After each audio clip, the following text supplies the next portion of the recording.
Sorry for the delay, but this is our students from industrial design.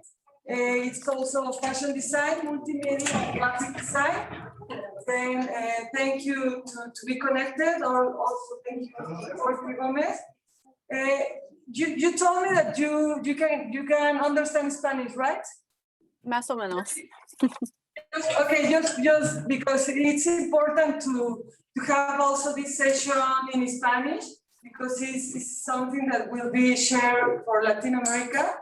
Then you prefer to speak in Spanish, okay? Then we will speak in Spanish, and of course you can speak in your own language. Then I will first introduce you and introduce Jorge Gómez. Gracias a todos por estar aquí. Y bueno, es un honor para mí que esté Catherine y Jorge. Catherine es de las Naciones Unidas, de UN Women. Y bueno, ahorita les voy a explicar un poquito lo que ha hecho. She's innovator, strategic thinker, and value creator. She has over 25 years of experience in the users driving innovation. No, this is yours. Sorry. This is Jorge Gómez. Driving innovation business with a strong emphasis on an integrated approach of generative research, strategic design, and innovation implementation. He has actually his own business.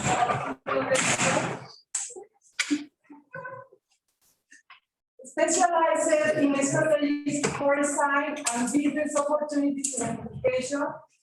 He has expertise in innovation process centered in final users. And another professional development is design thinking tools and experience design applied to innovative business models. During his professional life, he was lucky enough to successfully combine both his professional career and the academic practice. As user-driven innovator, he had successfully managed to obtain unexpected ROI results for many companies as they deploy design thinking tools and apply human-centered innovation methods to strategic business challenge. He helped organizations in Europe, South America, Mexico, and USA to identify and explore business opportunities and seize new markets with unique competitive value, offering in the shape of desirable products, memorable experience, and innovative services. He is an industrial designer, engineer, in the United Kingdom, and a PhD in innovation management and in strategic planning in Brazil. Then welcome, Jorge. And now I will introduce Catherine. Sorry for my confusion.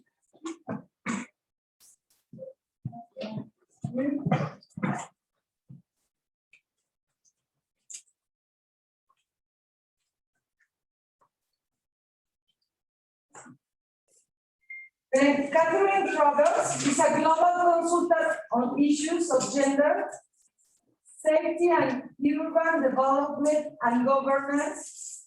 She is the former executive director of Human in Cities International. She has a successful history of developing and managing programs in Canada and internationally, and has effectively worked to broaden the understanding of human safety by bringing an intersectional approach to her work and by collaborating with different groups of women and girls to explore new related issues, accessibility, essential services, adolescents, etc. Catherine has led the development of new and innovative tools for capturing data about human, women and girls' safety experience in urban environments. And has led training workshops in several countries. She has also extensive experience in working with diverse populations in the global north and south including adolescent girls, women with disabilities, indigenous women, elderly women, women living in informal settlements. Then, as you see, they have a very huge curriculum. She's a great expert also about women and disabilities.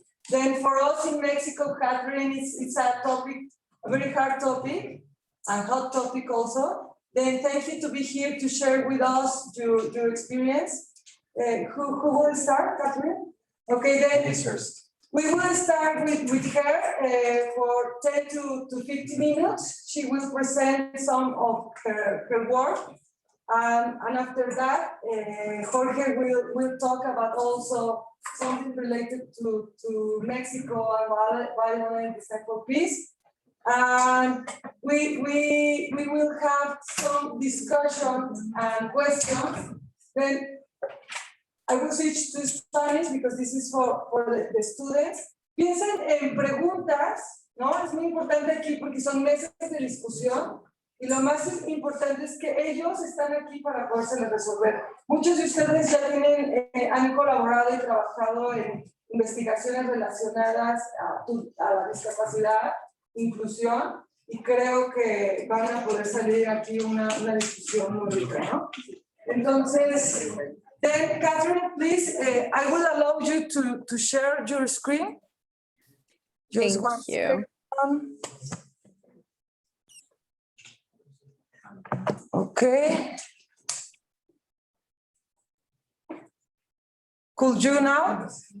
Let's see. Yeah. Can you see? I'll just make it to presentation. Yes. My computer's thinking about it. I will. Ella le tiene que poner pantalla. Sí, pero Ya, para que se vea solo la presentación. Oh, I can. This bigger. Okay. Are you able to see the presentation now?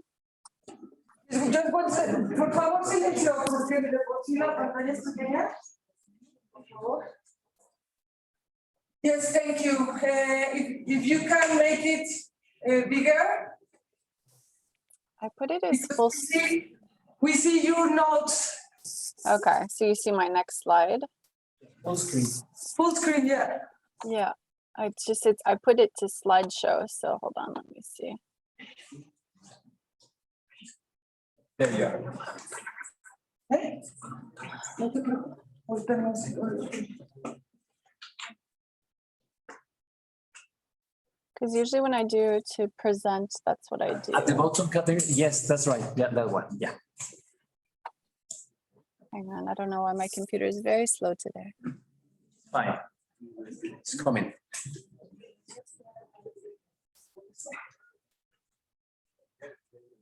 It's really working hard.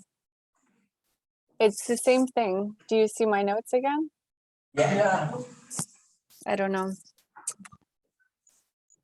Maybe with this.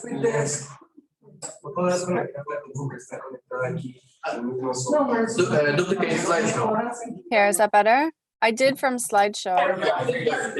There. Thank you. Yeah. We can Perfect. see that. You can see better now? Yeah. Excellent. Okay, perfect.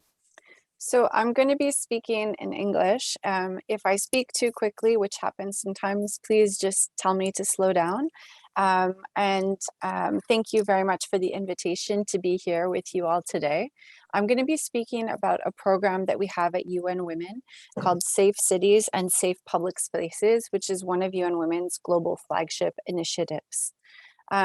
And so I guess the first thing to know about this program is that we recognize that it's kind of the culmination, and we're building off of the years and history of experience of the women's movement in looking at the issues around violence against women in public spaces.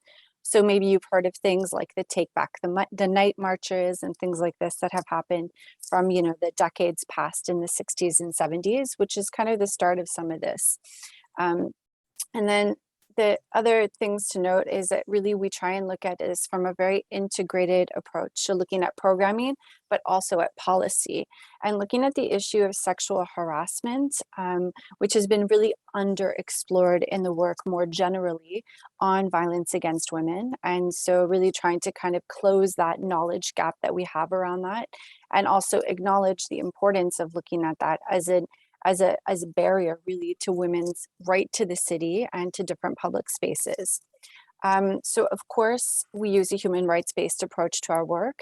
And then another thing that we really try and do is put the principles of the Sustainable Development Goals into action. So Lillian already mentioned that you had been looking around issues around disability and things like this. So the principle of leaving no one behind, it means being intentional about that, about thinking about who is not already a part of the conversation and how can we bring them in. And then I'll kind of spare you about our strategic plan, but just to know that some of these issues are now increasingly being looked at as part of what we call global normative frameworks. So issues like the Sustainable Development Goals, for example, and the New Urban Agenda are places where at global level, at international level, some countries are starting to look at this. So one of the things that's kind of interesting about the program, and apologies, it shouldn't read Banja Luka here, I forgot to change that, is that it started as a program that was going to be only in 5 countries in 5 cities, that was really looking at evaluation, so impact level evaluation of initiatives, and has now kind of spanned both the global north and south in 54 cities in 32 countries, and it's growing. So we will have more cities that are going to launch in the next 2 months or so. Mexico City is a part of this as well. In fact, there's a few cities in Mexico that have joined the program. I think 5 in total. And then I guess the other thing that's interesting to note is that all the cities who came on board have continued to. So for example, Quito, which was one of the first cities to come on board back when the program was launched in 2011, continues to be involved in that. And that's under 3 different mayoralships as well. And so what happens is that we're able to keep moving forward in terms of what inclusion and gender responsive planning looks like from a city perspective. And so the vision for this is really safe cities and safe public spaces for women and girls, that are spaces where women and girls are socially, economically, and politically empowered in public spaces, free from sexual harassment and other forms of violence. So that's the vision. And we always say that it goes beyond the program, right? Because this takes long-term transformative change and impacts to achieve. So some common results that we have been seeing across the different cities that are participating at impact level, which as you may or may not know, and depending on the kind of research you do, takes a long time to be able to generate these kinds of findings. So we've noted a reduction in sexual harassment and other forms of sexual violence, and also a reduction in fear. So women expressing that they feel safer in different spaces. And then the notion of increased autonomous mobility, which really means that you have mobility choices. So when you leave your house, you're able to say where you want to go and why. Of course, it needs to be locally owned. So even though the program is from global level, everything is very informed by locally led research. So that involves both city governments and local women. And so coming back to that notion of leaving no one behind, that also means intentionally including the voices of the women and girls who are the most left out of a lot of these conversations. Of course, we also want to move the needle on things like laws and policies and legislation, and we have been able to see an increase in that. And then the one that I think I'll focus on the most today is the safety and economic viability of public spaces. So that's everything about urban planning and design, transportation planning, and really thinking about an integrated approach to that. And then, of course, to have long-term sustainable impacts, we want to transform the harmful social norms that underpin a lot of the violence against women in all spaces, really. So I did put some examples up on the board here. I'm not going to really run through them all necessarily. I can leave you with a copy of the presentation afterward, but it's just to highlight the different kinds of things. So as I mentioned, there is different data that's being generated. And that's really important because this was a knowledge gap. There's been commitments from mayors also to advance this kind of work. There's been different laws and legislation that look at issues around sexual harassment in public spaces that have been put into place in line with good practices. So that means really it's one thing to pass a law, but it's another to train people about what does this mean and how can we implement it, and to monitor that to make sure that it's actually having the impact that we hope it will have. Yeah, and then in terms of safety and economic viability of public space.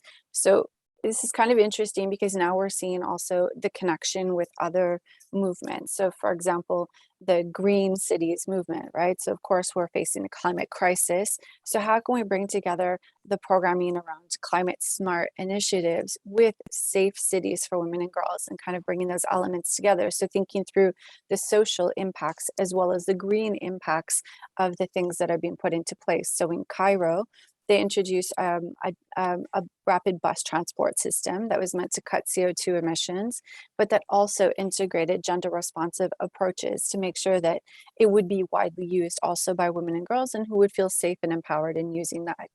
And so that's kind of one example there. And then of course, there's a lot of issues around awareness raising. And even when we talk about sexual harassment, what does this even mean, and why is it a problem? What are the consequences? And how can we also give people the capacity to be allies and bystanders in the change? And so again, I wanted to zone in today a little bit more on the safety and economic viability of public spaces, because I think it's probably the most related to your different fields of work. So one of the things this means is really taking what we call a gender responsive approach to urban planning, which really just means, and it doesn't need to just be limited to urban planning, but at any of the design work any of you are doing, thinking about what are the different impacts of the decisions that you're making, the different needs for the people who might eventually use what it is you're designing for. So in this case, public spaces. And really thinking, again, along kind of comprehensive approaches that really kind of consider the span of prevention of things, making sure there's adequate lighting and things like this, and also that there's response services. And then of course, economic opportunities. So many women, as you probably know, work in informal spaces, including in public spaces. And so thinking about the public space also as a space for economic empowerment of women. And so, yeah, I mean, I think we've kind of touched on this, but it's really just to note that different people are able to benefit differently from different spaces. And if we're not intentional about trying to understand what the impacts of those things are, then really some people do get left behind longer term. And so I wanted to showcase some of the gaps, what we call gender gaps right now in urban and transportation planning. So one is just in employment. There are simply less women and girls in these fields. And so we're bringing in less voices, of course, from their perspectives, which means that traditionally many cities have been built by men for men. This doesn't mean that they were trying to exclude women by any means. Like that's not the point of this, but it's just that we plan for what we know, right? And that's why we can't speak for other people. And so the participation element of women and girls is really important. And what we found, unfortunately, is that even when there are things like public consultations, women and girls participate much less. And so there have been some efforts to try and unpack that a little bit and understand about how women and girls can be really brought around that table. And then what's interesting, particularly from a design perspective, is this notion of gender neutrality, right? So you design for this kind of average height, weight, width of a person, right? But that tends to have been based off of a male body, which has a different shape and feel. So for example, when I sit on the bus, my feet don't necessarily touch the ground if I'm sitting on the seat. Maybe the handle is a little high for me to reach and all of these things. So it's not considering that kind of nuance. Just one moment, because we have a distraction here.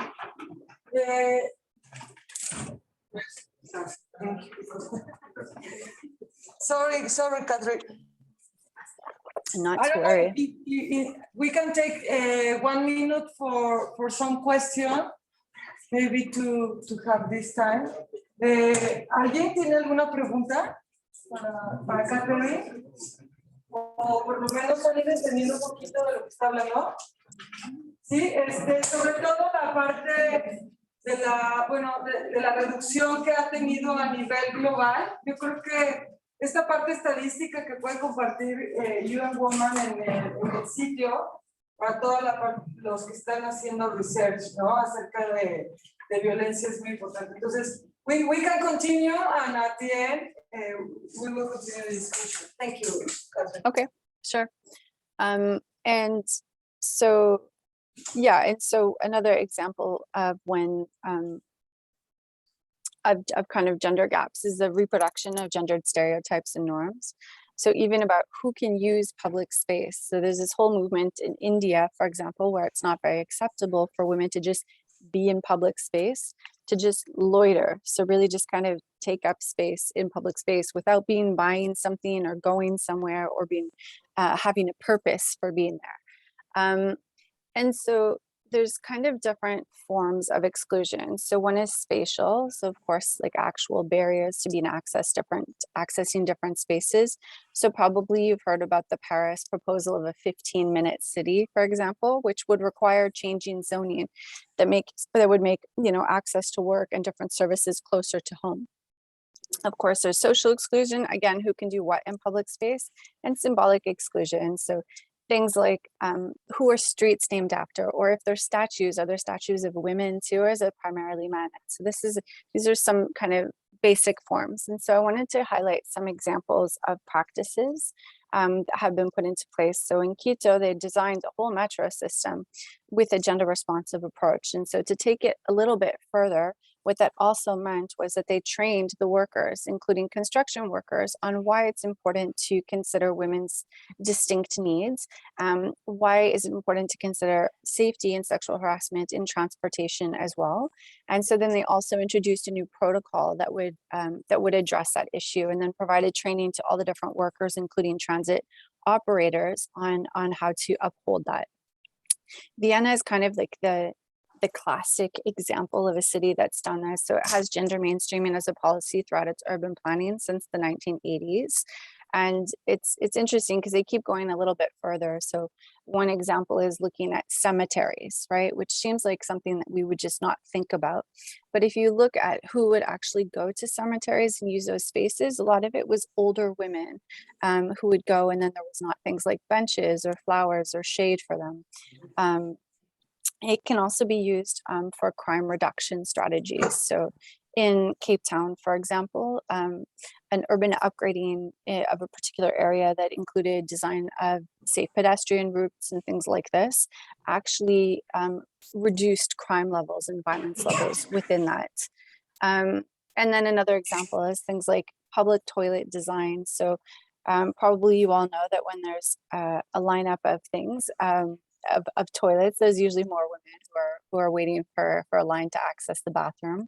And so looking about how we can transform some of that as well, and make that more equitable is something that they've been investing in London. And so we say safe public space is, used by different people of all ages. It's where we can feel safe, where we feel happy. Another feeling that often comes up is a feeling of freedom in these spaces. And then the last thing I wanted to really kind of highlight here is who has a role to play. And this is really not one person's responsibility. I mean, this is a real shared responsibility. So it's important that local women are involved, municipal, national governments, NGOs and government partners. And of course, there's place for academia and research institutions as well to really kind of build that knowledge base. And so there's different ways that different partners are involved in the process, but it's really only by all working together that we're going to be able to have any kind of transformative impact. And so we really see that this is a way of addressing those gender biases that are built into the built environment that then maintain, and it becomes a kind of cycle that maintains the exclusion that many and women girls face in urban public spaces. So that's kind of a very quick overview of the program and some of the work that we're doing. I also included some additional resources in case that could be interesting for all of you. And so I'll be happy to leave Lillian with a copy of the presentation after. So that was my 15 minutes. Thank you. Thank you, Catherine.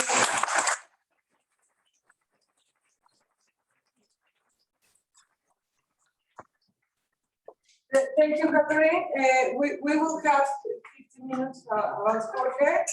Y por favor, ¿no? Después de esto, creo que es importante, ¿no? Lo que menciona Catherine acerca de todos estos resultados de investigación que se hace alrededor, ¿no? Mencionaba un poco la parte de educación y diferentes personas que apoyan esta investigación y cómo es importante que la ciudad apoye a que haya menos violencia. Entonces, como diseñadores, tanto gráficos, multimedia, los que están en moda y industriales, como estos objetos, dicho objetos como diseño, pueden ayudar a que haya menos violencia en la ciudad y sobre todo una cosa importante que dijo Catherine, que las personas se sientan seguras, ¿no? Porque una es apoyar a que no haya violencia, pero otra es que también haya seguridad, ¿no? Nos pasa en Juárez, las mujeres y las niñas no se sienten seguras para salir a las calles. Entonces eso es algo que el urbanismo nos puede ayudar bastante. Entonces, bueno, cambiamos. Jorge, te cedo la palabra. Muchas gracias. Gracias. Y por favor, vayan anotando sus preguntas. Hola, ¿cómo están? ¿Bien? Esta fotografía, el humo de la fotografía, es el humo típico que pasa, que sucede después de un balazo, de una pistola. Yo la pregunta que tengo aquí inicial es, ¿qué es lo contrario de paz? ¿Qué sería lo contrario de paz? Tiranía, sí. Sí. Caos. Normalmente lo asociamos con delincuencia, con guerra, pero en realidad es conflicto. Y todos sabemos que existe paz individual, paz colectiva, la ausencia de conflicto. ¿Cómo puede el diseño entender esta ausencia de conflicto desde su perspectiva? O sea, sin tener que necesariamente entrar al terreno de productos o de servicios o de la narrativa. Vamos a analizar un poquito esto. Lo más importante que tenemos que ver es que la habilidad, diría yo, primordial del diseñador no es como muchos pensamos nuestra habilidad, por ejemplo, para poder hacer un render fantástico, nuestra habilidad para manejar la tecnología, nuestra habilidad para hacer muebles o nuestra habilidad para hacer un diseño de un logotipo fantástico. Por esas habilidades nos van a contratar. Pero si lo que queremos es crear valor para la sociedad, entonces necesitamos una habilidad diferente. Y esa habilidad todos la tenemos, necesitamos hacerla visible, y se llama el pensamiento intelectual del diseñador, o el famoso design thinking, que de repente ha tenido estos como pros y contras en términos de quién lo apoya o no lo apoya, pero yo siendo diseñador industrial, considero que la habilidad más importante por la cual yo contrato a gente y por la cual nos contratan cualquier tipo de organización, es por nuestra forma de pensar. Es una lógica diferente, que no es analítica, no es secuencial, es más heurística. Es una forma que nos conduce a entender primero cómo podemos percibir valor en los demás, teorías del comportamiento, ciencias del comportamiento, entender cómo ese valor lo podemos transformar en percepción de valor, lo podemos transformar en insights, y después esos insights, ahora sí, traducirlos en forma de productos relevantes, en forma de servicios únicos, verdaderamente diferenciados, de experiencias memorables, deleitables y sorprendentes, o de modelos de negocio.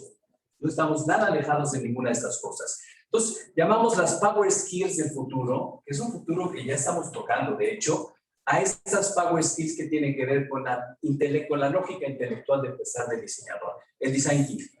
Y esto incluye inteligencia futuros, el pensamiento empático, que ojo, esto es fundamental porque todos asumimos que pensamos empáticamente. Vamos a ver que no es tan sencillo como pensamos. El pensamiento sistémico, que también de repente asumimos que lo estamos viendo desde una perspectiva global, como los ejemplos que nos pone ahorita Catherine en las Naciones Unidas. La inteligencia conversacional, que es una habilidad sin la cual nadie de los que estamos en esta sala puede tener éxito. Inteligencia conversacional es una habilidad del presente, pero no tiene que ver con la capacidad para poder generar una narrativa, un discurso, sino para poder entender cómo generamos entornos de confianza en torno a nuestro trabajo mismo. Como diseñadores muchas veces incomprendidos, mal pagados, ¿verdad? Las empresas no nos contratan porque no saben cuánto valor vamos a generar. Siempre es una apuesta.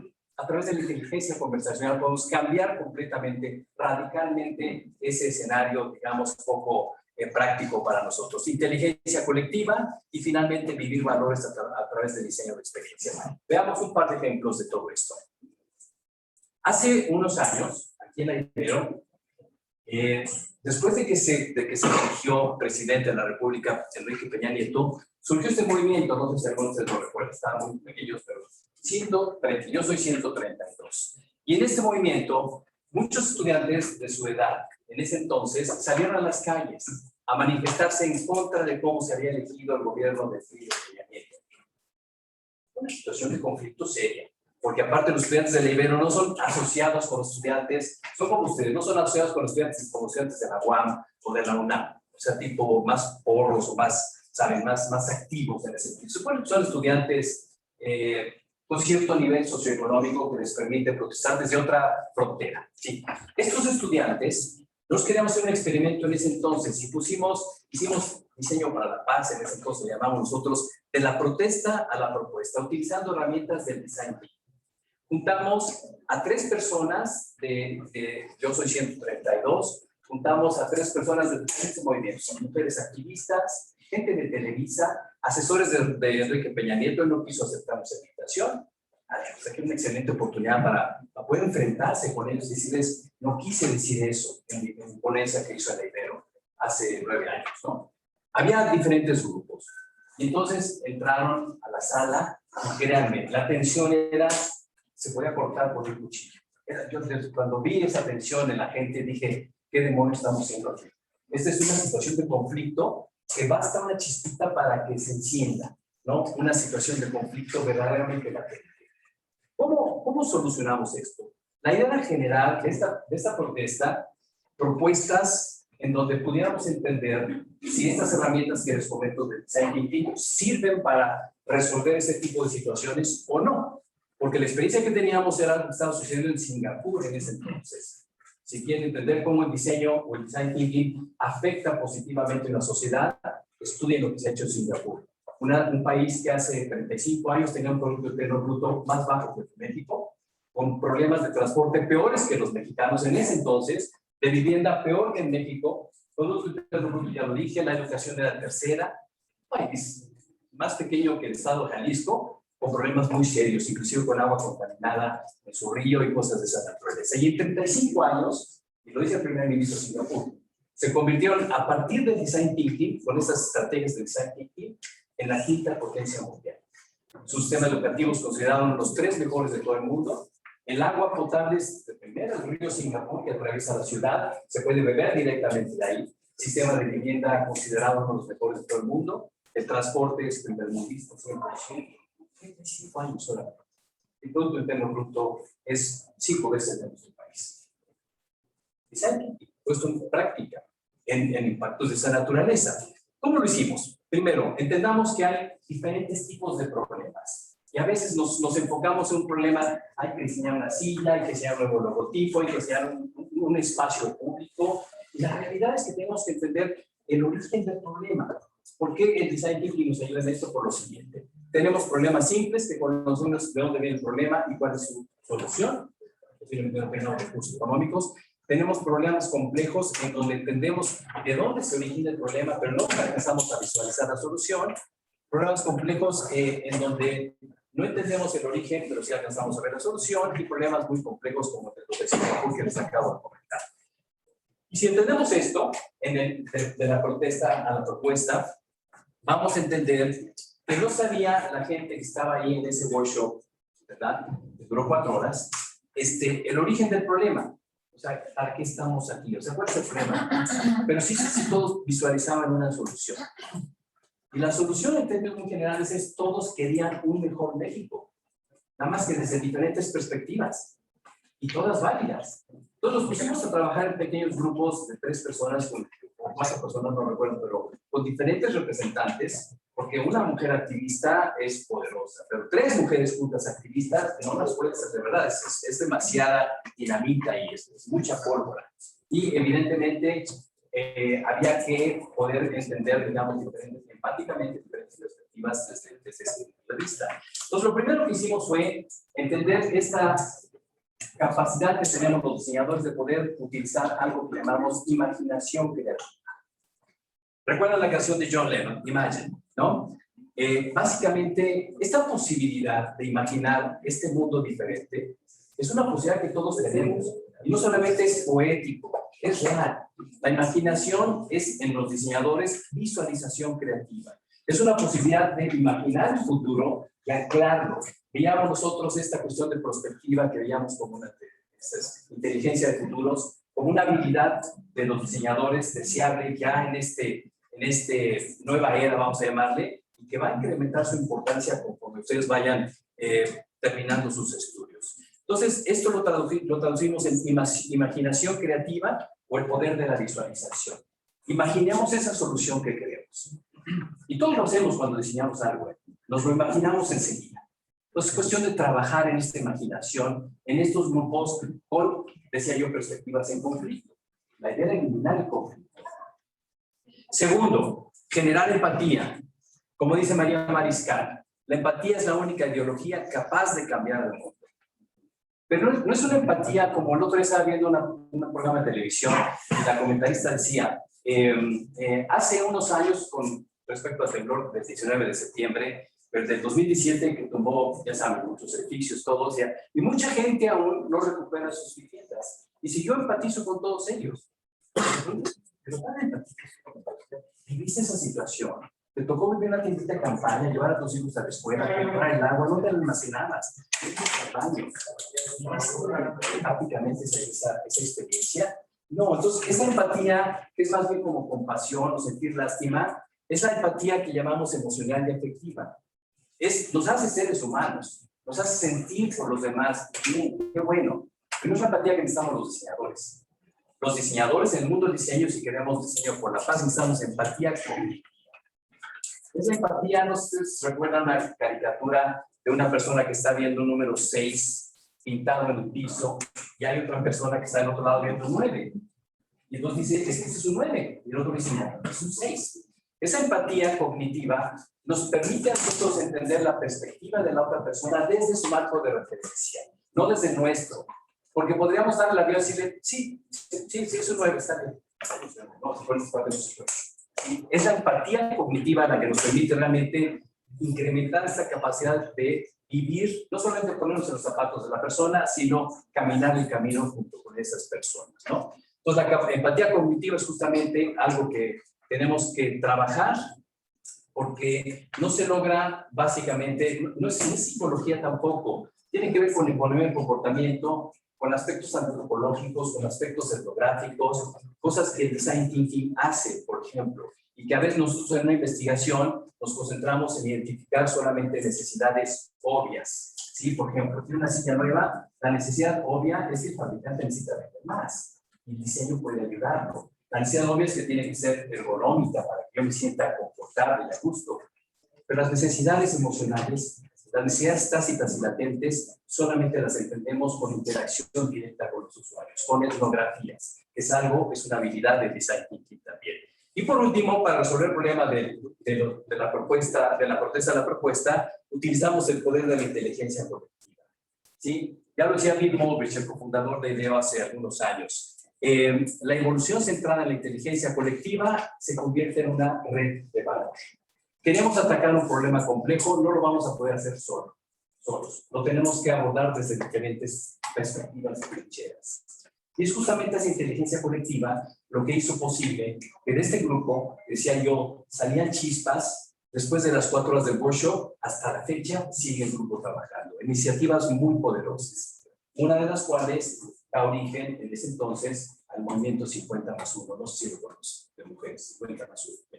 Entonces recuerden ustedes, en inteligencia colectiva trabajamos para pasar nosotros de pensar que lo que realmente genera valor en la sociedad como diseñadores es nuestra inteligencia individual, famoso IQ, ¿verdad? Para pasar a la inteligencia emocional, y incluyendo el coeficiente de adversidad o el AQ famoso, y finalmente a la inteligencia colectiva, en donde le damos paso finalmente del IQ al WIQ, ¿sí? De lo individual, como digamos, por forma de proponer acciones y soluciones, a lo colectivo, a la co-creación, a la construcción colectiva de valor. Y eso fue lo que sucedió justamente en ese workshop.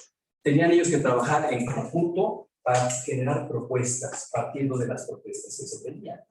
Súper interesante, la verdad, porque el grupo, decía yo, hace 9 años, ni siquiera WhatsApp todavía funcionaba bien, a lo mejor todavía no se inventaba correctamente, pero bueno, hoy en día siguen ya trabajando en diferentes grupos, partiendo de este conflicto, de esta situación, un conflicto latente que se vivía justamente por tener a las personas que estaban opuestas y que listas para defender sus puntos de vista, inclusive con la violencia, y que se convirtió en una súper experiencia.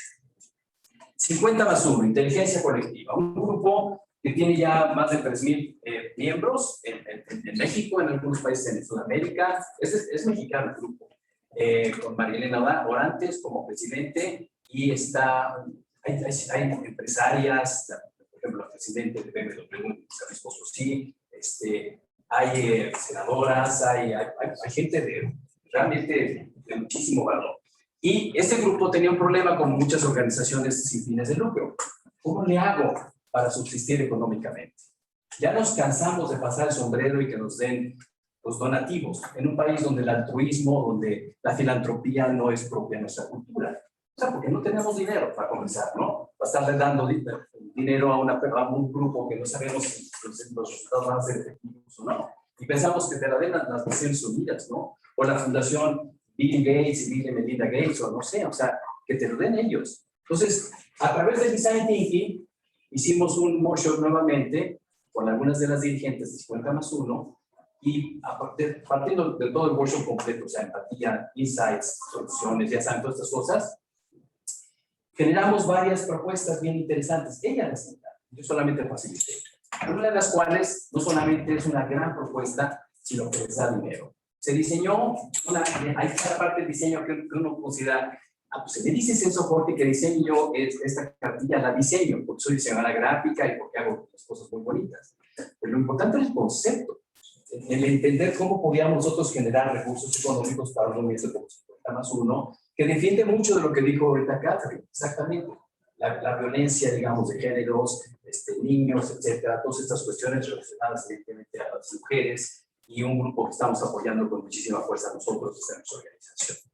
50+1, diseñamos una cosa que se llama cartilla de vacunación. ¿Qué es como una cartilla de vacunación? Entonces, se vacunaron, todas estas cosas, ¿verdad? Y esto es igual. Entendimos que la violencia de géneros tiene que ver con educación en nuestro país. Y la educación no será por decreto, ni la antiviolencia de género o las soluciones que las Naciones Unidas proponen, no se dan por decreto, lastimosamente, ¿no? Y ya, ordeno que no haya violencia de género, no se puede dar, no sucede así.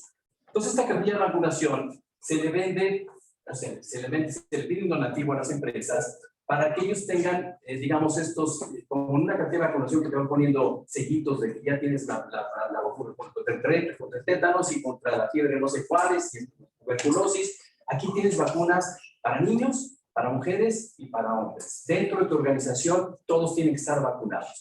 Son cursos, son workshops, son entrenamientos que le dicen a la persona cómo educar a sus hijos, cómo reaccionar ante la violencia, cómo educar a su pareja, cómo empatizar, cosas de esa naturaleza, y han tenido resultados fantásticos. Todas las empresas están interesadas, para las empresas es como tener un diseño más como socialmente responsable, pero aquí es socialmente responsable 50+1.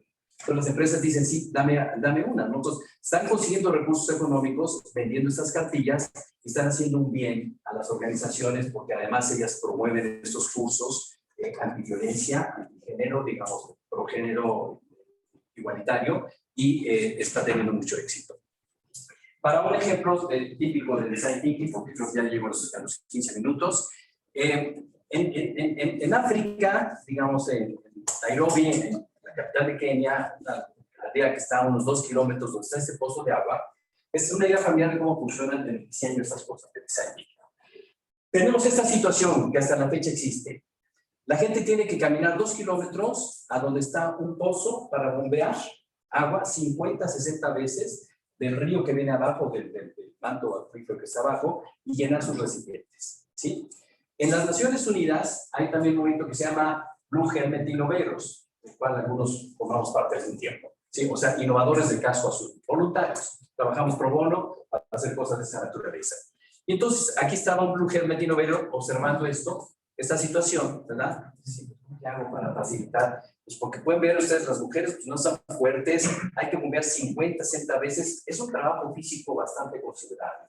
Traen un niño en la espalda, en fin, una serie de condiciones que no son adecuadas para poder generar estas actividades. En ese momento recibe un WhatsApp, sucedió hace unos 4 o 5 años, de su esposa, mujer Innovator.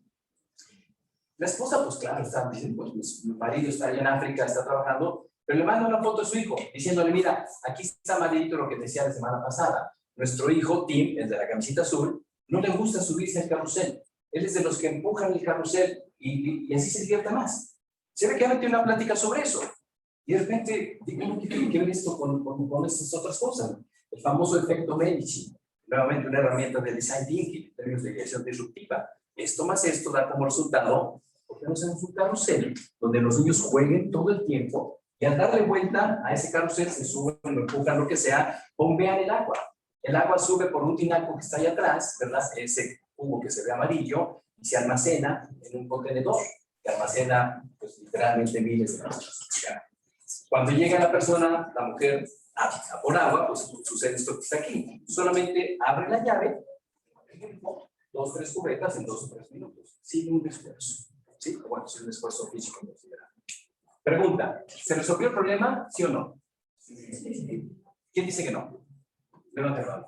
Por parcialmente todavía quedan los 2 kilómetros de regreso con carga. Exactamente. Eso es el pensamiento. Se resolvió el problema parcialmente, claro que sí.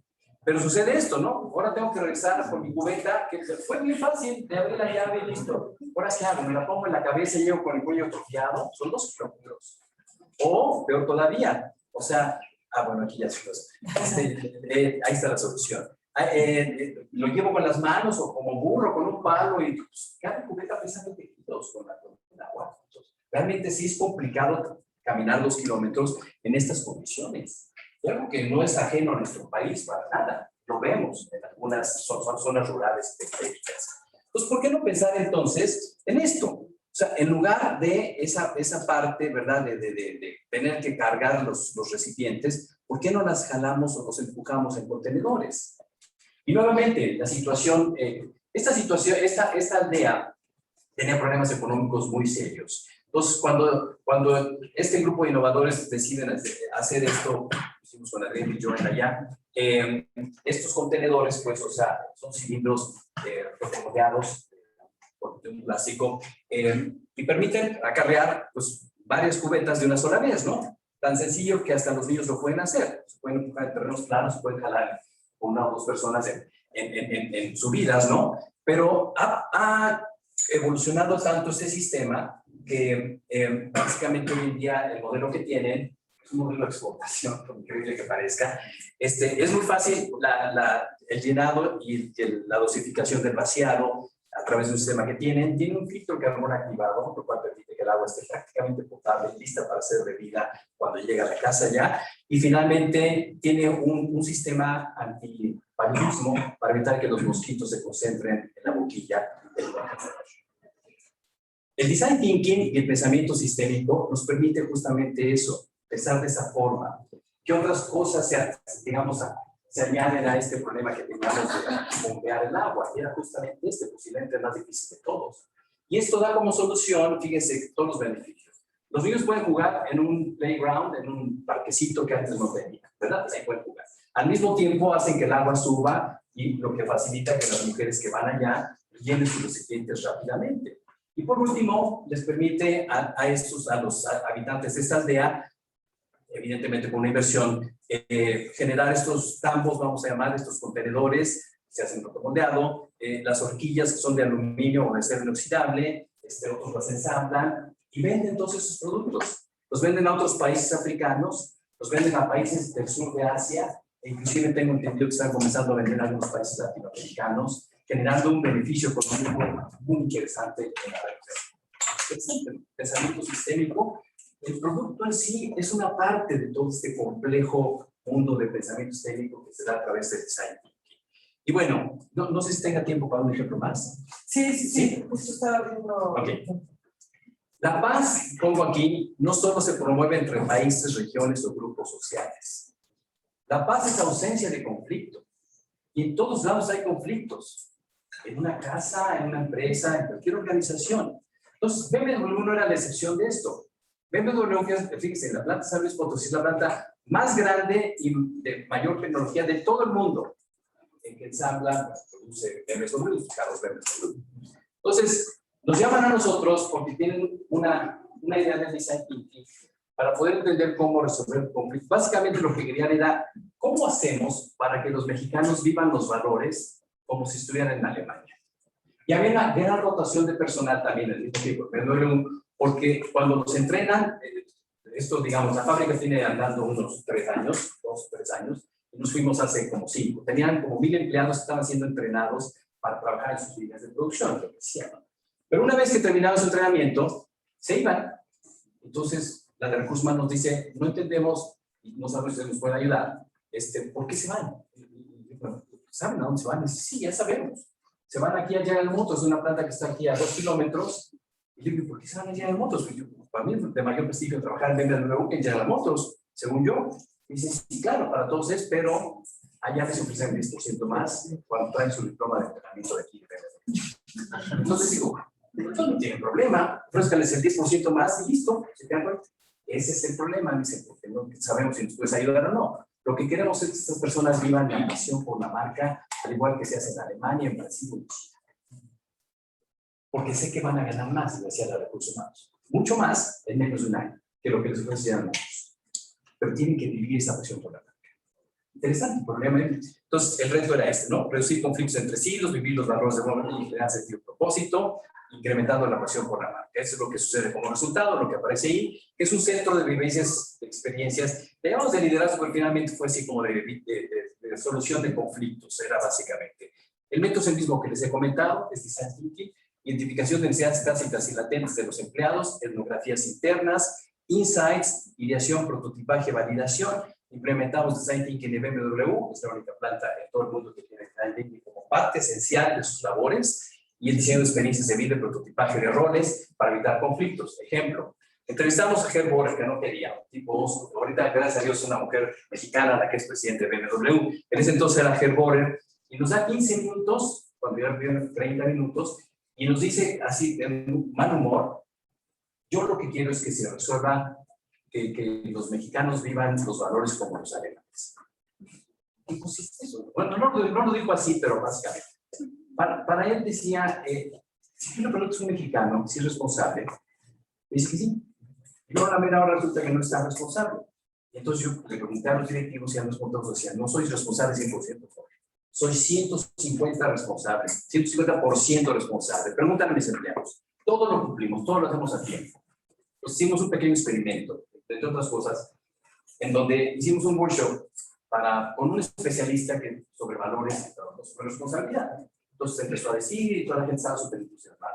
Toca la campanita para la hora de la comida, nos vamos a comer al comedor, y yo a propósito saliendo de la sala había puesto un papel tirado en el piso y una camarita que estaba oculta ahí.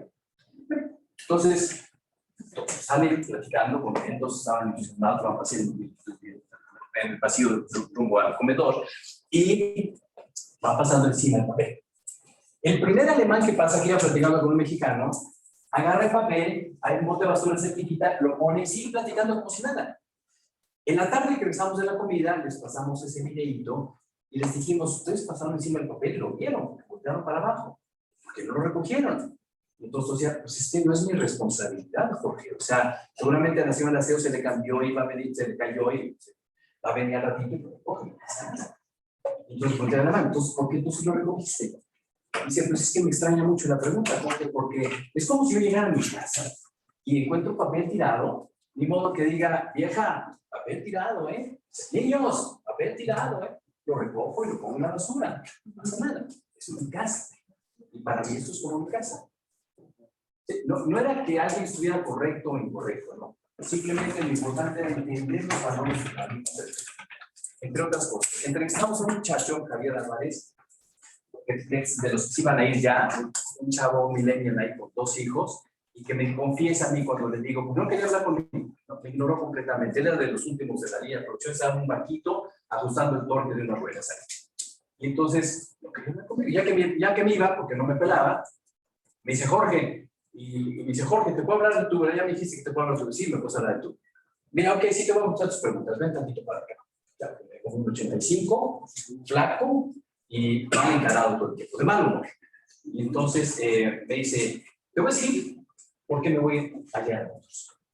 No me preguntes a mí, se preguntan a mi esposa, porque ese 10% que nos ofrecen allá es muy útil para ella, para pagar las colegiaturas de los niños y para pagar el súper de cada semana. Entonces no me preguntes a mí, por favor. Dice, a lo mejor hay gente como tú no entiende eso, me decía, de verdad, grosero. Pero y hay otra cosa que seguramente gente como tú no entiende. Este carro, dice que estaba ahí ajustando, este carro que estoy ayudando a ensamblar, es un carro que a pesar de que yo ahorre toda mi vida, haciendo todo mi esfuerzo, jamás voy a tener acceso a un carro como ese. Y eso me duele mucho. Tómala. Un insight fabuloso junto con el de Hergore. Insights fabulosos. Rápidamente les cuento el resto de la historia. Diseñamos un concepto de vivir las experiencias, de vivir empáticamente lo que las otras partes de los silos hacían. Les enseñamos la historia de BMW, por qué estuvo a punto de fracasar 2 veces en la Primera y Segunda Guerra Mundial. Los hicimos partícipes en las estrategias, no solamente San Luis Potosí de México, sino estrategias mundiales en la Estación 2, porque entendimos y trabajamos mucho con los principios del Behavioral Economics o economía del comportamiento, y el efecto IKEA nos dice, entre más haces que participen las personas en algo, más el sentido de pertenencia, más el propósito compartido y cosas de esa naturaleza. La estación 3, vivir los valores, aquí cuando hicimos ese workshop que les comentaba. Y esta parte que está oculta aquí, que no nos dejan tomar fotos de ahí, es donde se de la magia. Es así como que la parte fundamental, que tampoco se las puedo enseñar yo porque tengo otra confidencialidad con ellos, pero es ahí donde se transforma la vida.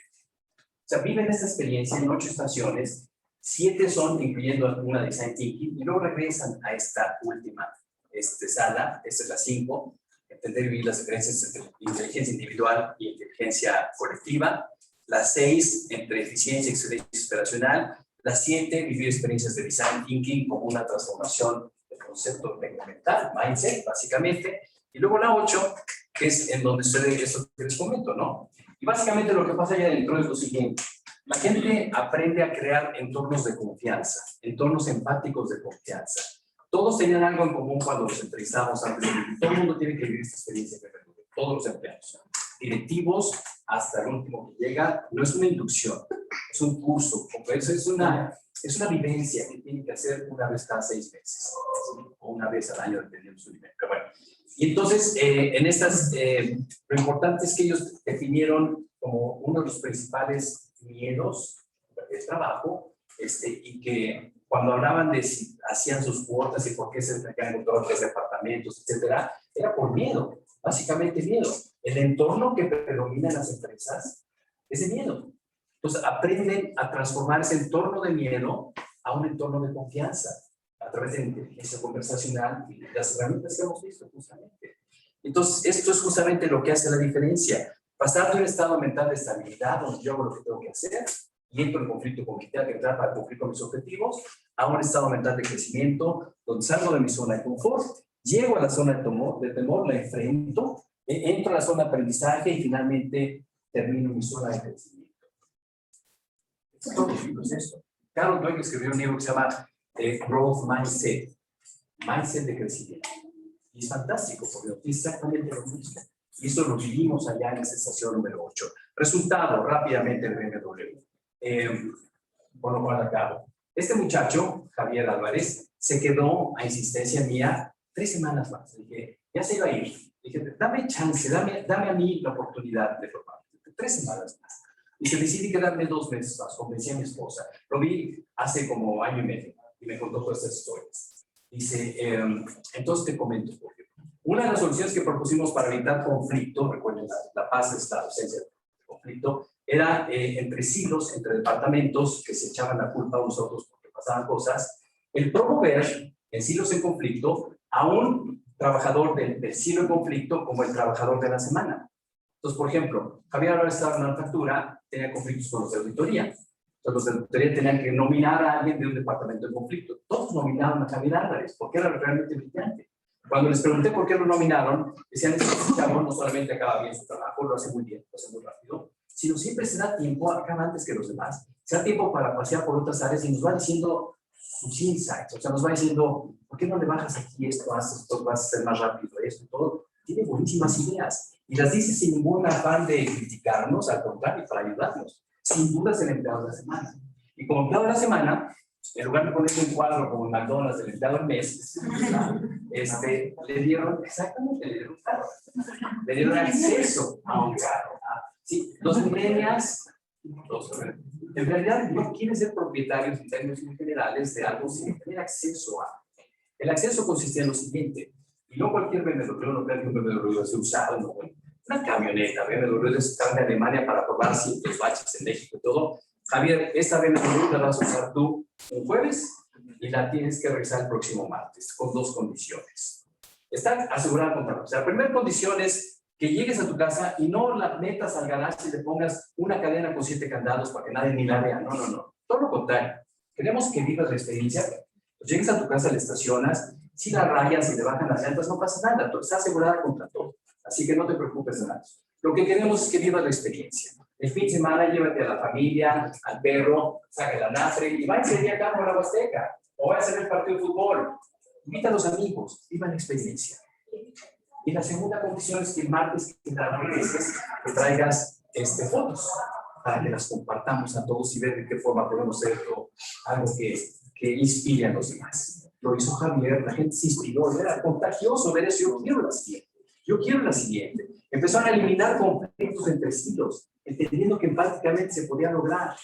Cuando vi a Javier hace año y medio, le dije, ¿y qué otras cosas has obtenido? Me dice, no, yo les tuve que decir que ya no quería yo ese carro. Bueno, dice, porque en mi barrio, en mi colonia, y en San Luis Potosí, creían que yo era narcotraficante, porque llegaba cada jueves con un BMW diferente.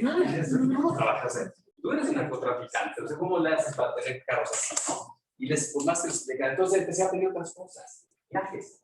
Dice, yo quería aprender bien inglés. Entonces me mandaron a Estados Unidos un curso, después me mandaron a Alemania, ahí me dijeron que tenía posibilidades, y ya fui otra vez, entonces 2 veces a Alemania, porque gano más del 25% de lo que iba a ganar en General Motors, y llevo apenas un año trabajando con ellos. Me dice, gracias a ti. Le dije, no es gracias a mí, es gracias a ti que tú hiciste todo esto posible, pero al final de cuentas es un poquito esta metodología que les comento. Javier, desde una semana después me escribió un correo diciendo que ya tenía, que iba a ser supervisor, ¿no? O sea, después de un trabajador de más bajo nivel, ya iba a ser supervisor, y lo cual se convirtió en una historia de éxito. Prototiparon roles. Javier vivía el rol de alguien más y todos las personas vivían empáticamente las situaciones, no las platicaban, las vivían. Bien interesante porque, al final de cuentas, el design thinking para eliminar conflictos, pasando de la eficiencia a la excelencia operacional, por si fuera poco. Una de las plantas más eficientes hoy en día de todo el mundo de BMW. Por eso acaba la presentación. Gracias.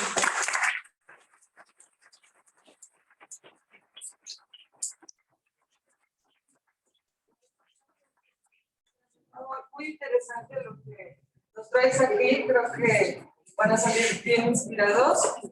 Thank you, Catherine, for the time. I will say just to make a little summary. You talk about consequences, and also Jorge, in the end of his presentation, was talking about an example regarding to WDO and the consequences of this was not violence, but the people that was not agreed. Avoid conflict. And avoid conflict, but it's the consequences if you not confront these problems in different situations. You in urban situations and you in industry and many companies, Then other thing that I was thinking about is Jorge talked about how to have peace in the groups. And one word that I like is that you can have peace I don't know if it's correct in English, coexistence. Coexistence. Yeah, coexistencia. And coexistence or coexistencia is when the people with different mindsets can live together and can talk together. No, as you said in the first example that he gave us and was in our meeting about the Mexican situation with the students, that he could have a group to talk about with different mindsets. Then this is something that I want to keep in mind, coexistence topic. And this is my question to both of you, if you can share something about that. And after that, because we have just few minutes, 20 minutes to end the session, I want to give the questions to the students. Maybe in English. 3 preguntas. 1, 2, 3, 4, 5.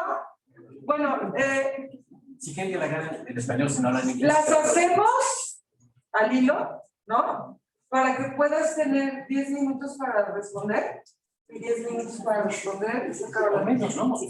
5 minutos. Pero con todas juntas. Cuando hay ya muchas preguntas y poco tiempo, le hacemos así. Okay? Then the students will ask 4 more questions. And after that, I will give you 5 minutes and 5 minutes to Jorge to answer generally because we have the time very, very close. Ok, entonces empezamos. Si es en inglés mejor, si no en español, ya hacemos traducción. Ok, como tú quieras. Nada más esfuerzo.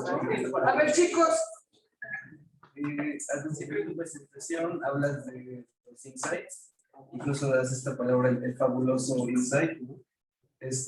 Yo primero quiero preguntar cuál era tu definición de insight, pero con el ejemplo que diste de el trabajador que te dice que le duele, ¿no? Que le duele producirlo. Creo que todos tuvimos como ese momento que hasta decimos como, eso creo que es el insight, ¿no? Entonces me quedó muy claro lo que era. Entonces entendí que es como esa comprensión del contexto.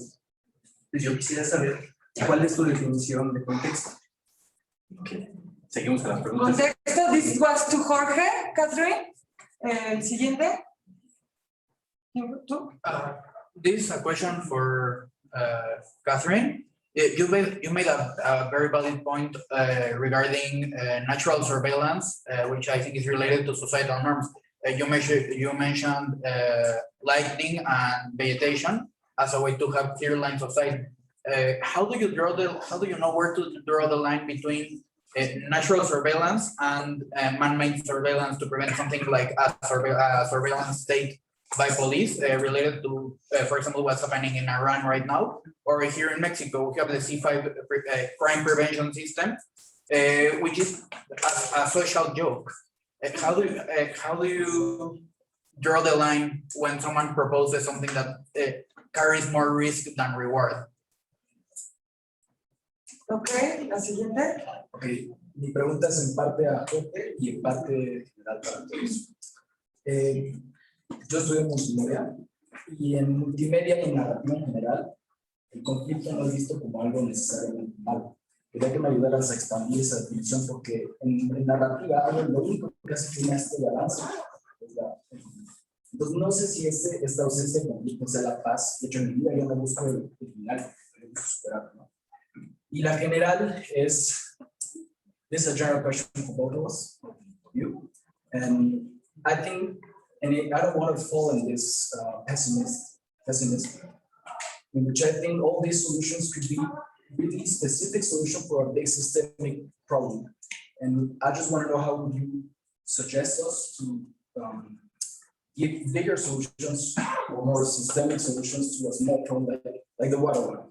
Just small solution to a bigger problem, which is Africa's problem. But that's it. Gracias.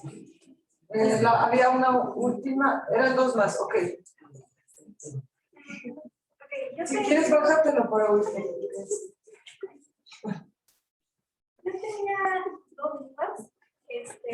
Una era que, ¿por qué es que empezó a mejorar el ingreso de esta persona después del proyecto? ¿En qué parte del proyecto ayudó a que pudiera financiar eso?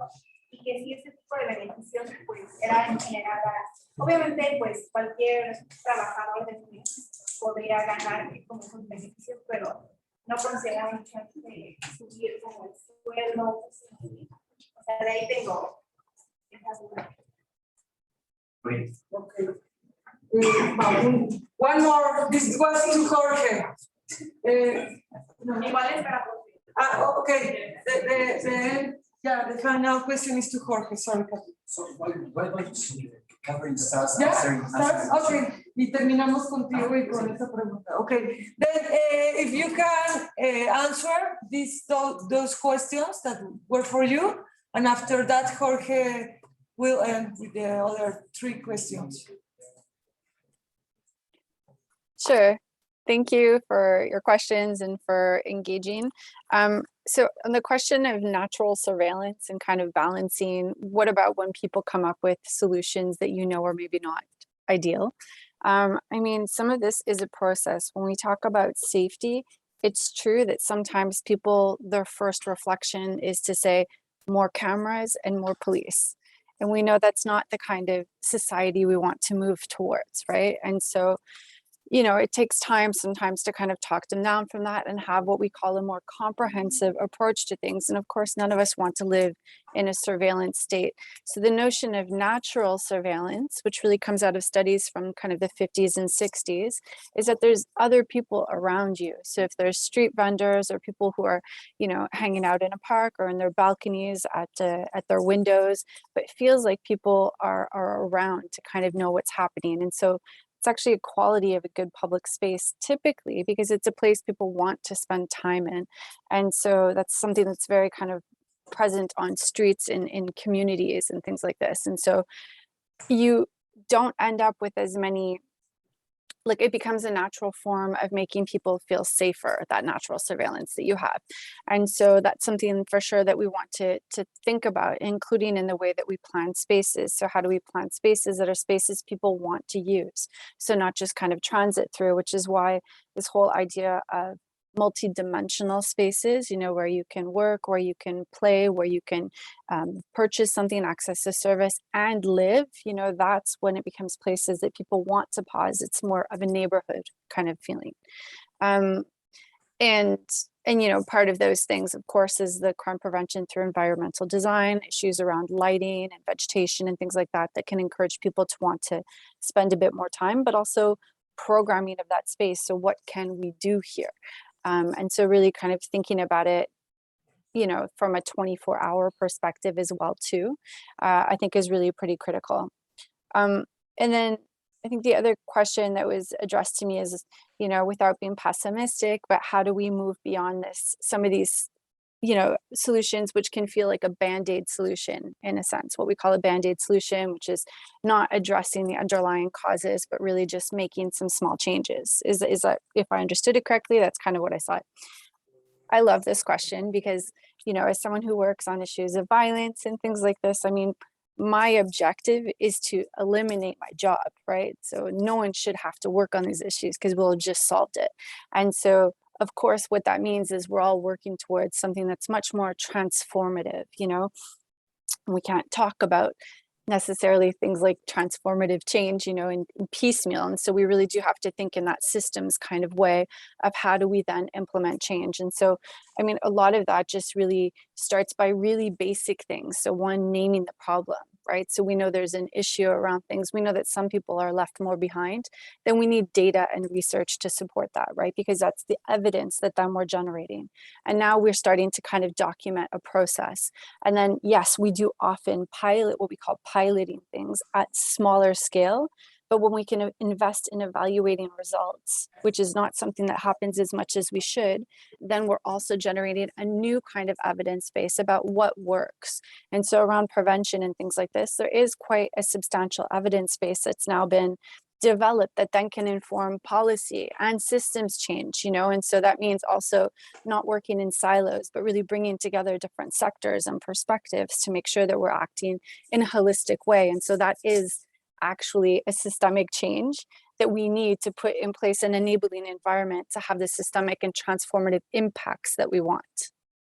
I'm not sure if that answers the question, but I really like the question. Thank you very much, Catherine. Pasamos, we will share the Jorge. Va a ver si me acuerdo, porque fue varias preguntas, pero los insights, ¿no? Insights, ¿cuál es la definición de contexto? Ok, digamos, un proceso natural de design thinking, lo primero que hay que entender es el contexto, ¿de acuerdo? El contexto no es solamente como una del entendimiento personal del problema, sino de todo lo que afecta, ¿no? Como contexto, evidentemente es pensamiento sistémico, todos los actores que tienen que ver dentro de este concepto de contexto, incluyendo el pasado y el futuro.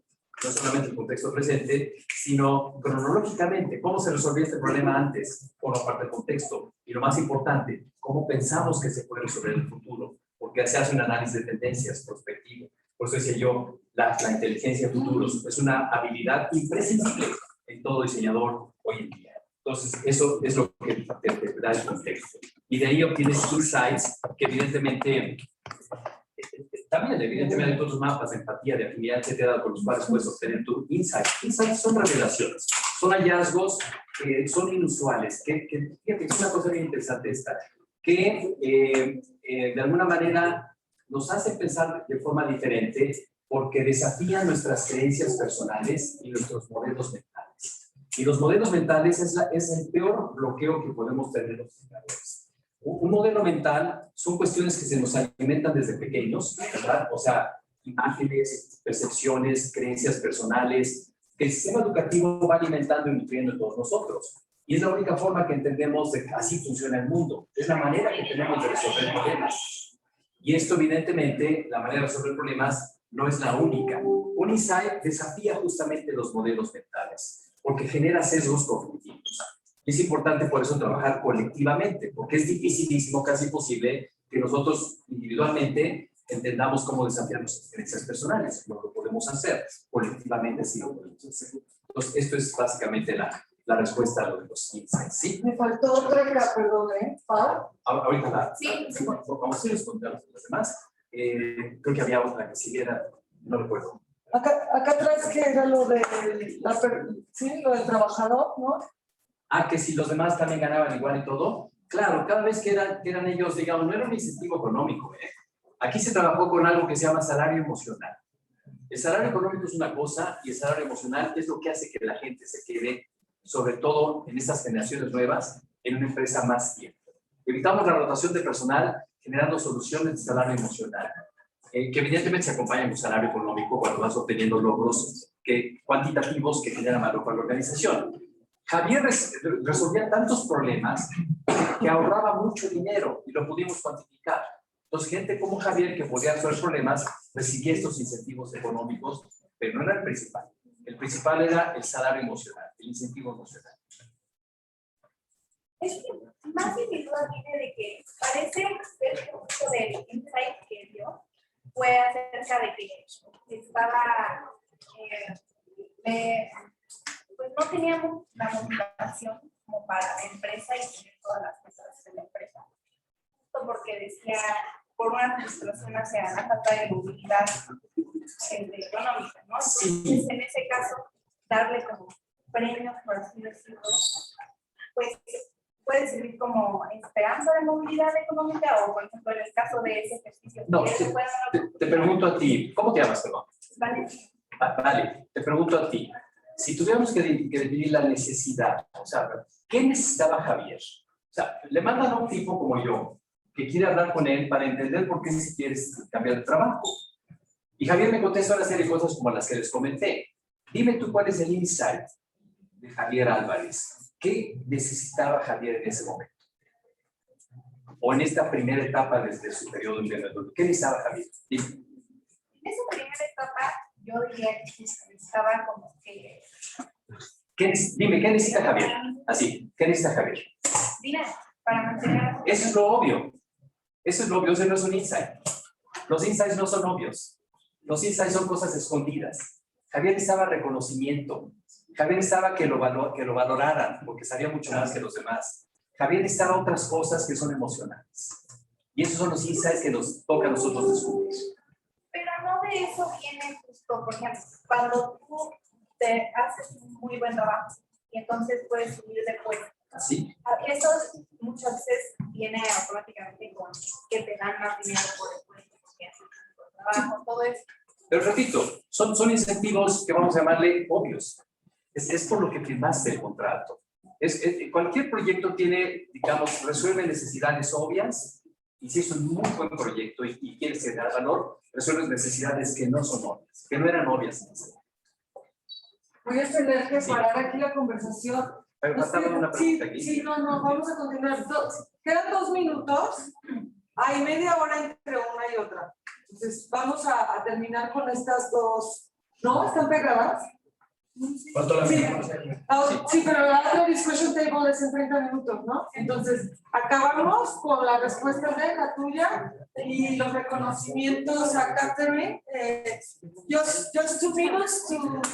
¿Ya? Perdón, ¿cuál era el conflicto? Ah, sí, sí, claro, mira, claro. Chicos, ya nada más 2 minutos. 100% de acuerdo, el conflicto es necesario.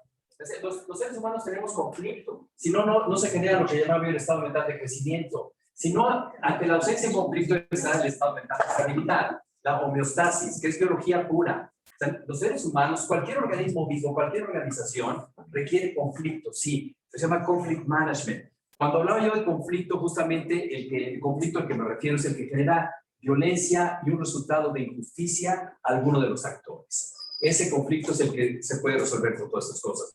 El otro conflicto que tú comentas, evidentemente es necesario para poder crecer.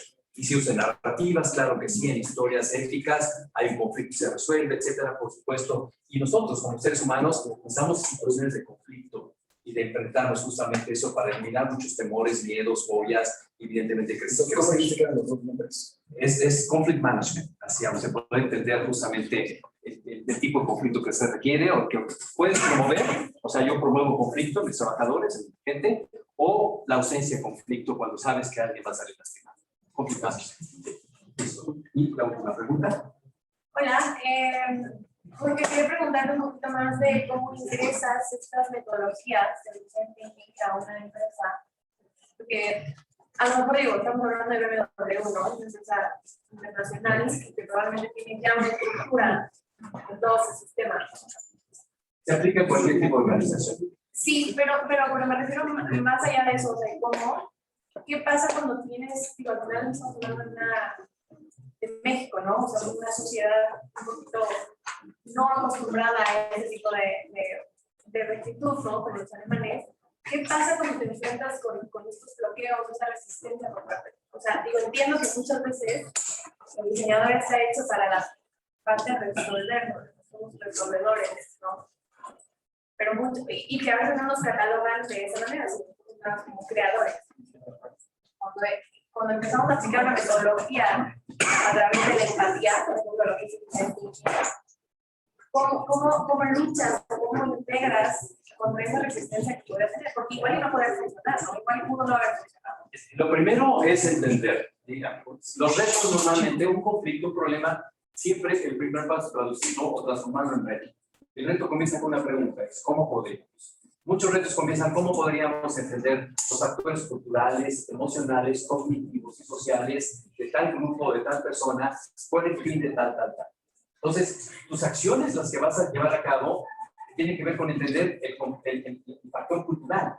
Si no lo entiendes, entonces pues, la respuesta puede ser un volado, ¿no? Algo que a lo mejor le atino o a lo mejor no.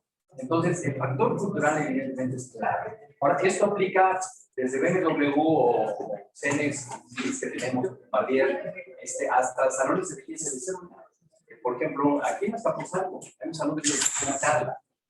Si alguna vez vas por allá, vas a ver que Carla es un negocio muy próspero y tiene la misma imagen gráfica con diferentes salones de belleza en diferentes puntos de Azcapotzalco, con diferentes nombres. Violeta, Lucila, no sé qué. Y rápidamente, un minuto tengo, rápidamente les comento.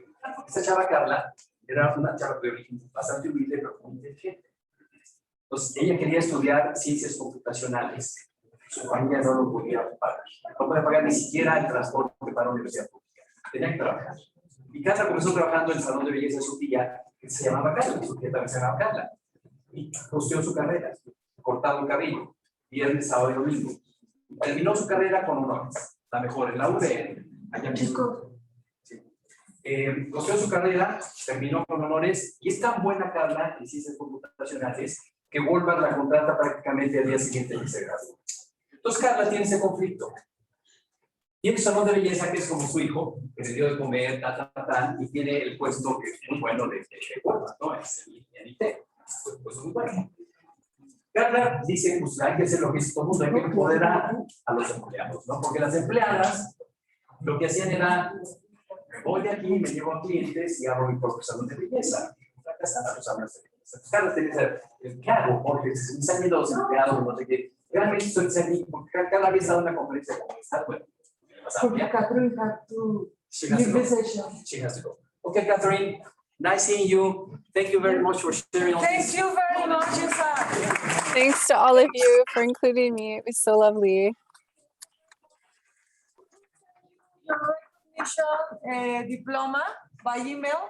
This is for Jorge, but you will have one of these. Thank you so much. That's so lovely. Ciao. Have a wonderful day. Take care.